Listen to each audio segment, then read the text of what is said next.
છું આપની સાથે સુનીતા ખેરનાર। વાત કરીશું જમ્મુ કાશ્મીરમાં જે પહેલગામ છે એ પહેલગામમાં જે આતંકવાદીઓએ હુમલો કરીને જે લોકો બે રેમીથી જેની મૃત્યુ થયું છે એ લોકોને હું આજે મારા વેલકમ ગુજરાતના ટીમ તરફથી અને અમારા Indian press media editor and reporters association દ્વારા હું એમને ભાવભીની શ્રદ્ધાંજલિ પાઠવું છું। જય હિન્દ।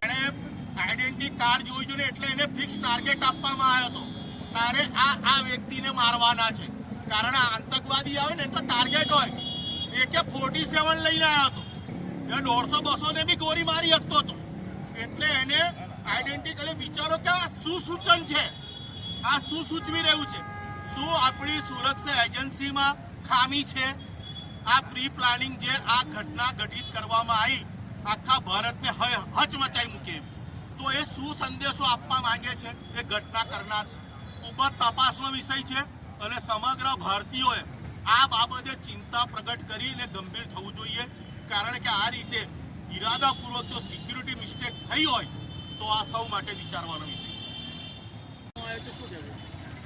વડોદરા શહેરના નાગરવાડા 4 રસ્તા પાસે આજે 22 તારીખના દિવસે આતંકવાદી કૃત્યમાં જે મૃતકો છે તેમને અમે શ્રદ્ધાંજલિ અર્પણ કરી છે। દિલથી હૃદયથી તેમને અશ્રુભરી આંખોની સાથે તેમને અમે શ્રદ્ધાંજલિ અર્પણ કરીએ છીએ।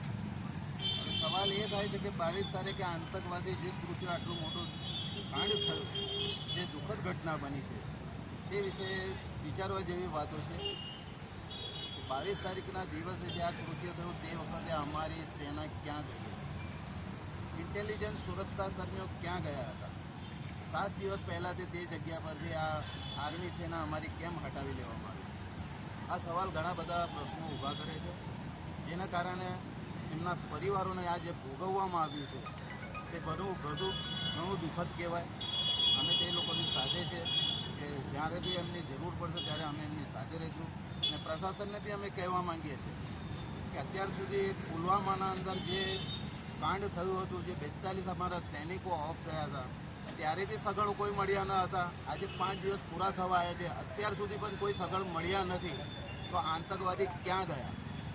જમીન ખાઈ ગઈ તેમને, આસમાન ગળી ગયું, ક્યાં ગયા?